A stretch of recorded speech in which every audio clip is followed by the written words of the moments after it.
এ মিস্ত্রি কিনা রে এ করছে কি এগুলো কাজ হইলো এত রড বাঁধতে পারছে এত ঘন ঘন রড বাঁধছে এ মিস্ত্রি কিনা আরে কি কয় না আরো এই মিস্ত্রি। আরো একটা করে রড যাবে তারপরে এ মিস্ত্রি কি তুমি জি জি জি এ কি মিস্ত্রি এ করছে কি এত এত ঘন ঘন রড বাঁধছে কে এত রড বাঁধাই হয় না আর এক জালি বাঁধবো তারপরে হলো আপনার ছাদ কমপ্লিট আমি শেষ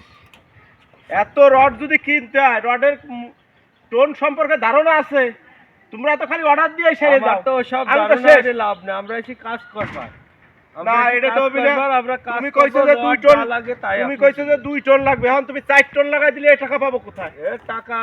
না না না দিবে তোমার তো কথা খাতে তোমরা আদি একটু সাহেব। তুমি একটু ধরাই দিয়ে আদি সব কাজের বালি কামটা এটা তো কথা হইলো না তোমরা ঠিকমতো দিবা না এই যে এই দিছে এত ঘন ঘন রড বাঁধে এই যে বাঁধছো এই যে দাও দাও এদিকে আসো এদিকে আসো এই যে এত ঘন ঘন এই যে এই দিছো আরো আরো এই যে আরো- রিংটোনের আরো- এই আরো দিছো রড একটা- দিছে আরো এই একটা উচিত হয় নাই রড যাই হোক বন্ধুরা কেমন আছেন সবাই আসলে আমাদের ছাদের রড বানতেছে আমাদের মেস্তরি সাহেবরা কিন্তু আমার মনে হইলো যে ঘন হয়ে গেছে কিন্তু মেস্তরি বল আমি তো আসলে এর অভিজ্ঞতা নাই এখন মেস্তরি বললো যে এর পরেও আরো ডাবল দিবে দেওয়ার পরে সবাই দোয়া করবেন যাতে সুন্দর করে আমরা কমপ্লিট করে ছাদটা দিতে পারি সবাই ভালো থাকবেন এবং আমাদের জন্য দোয়া করবেন যাতে সম্পূর্ণভাবে মানুষের সবচেয়ে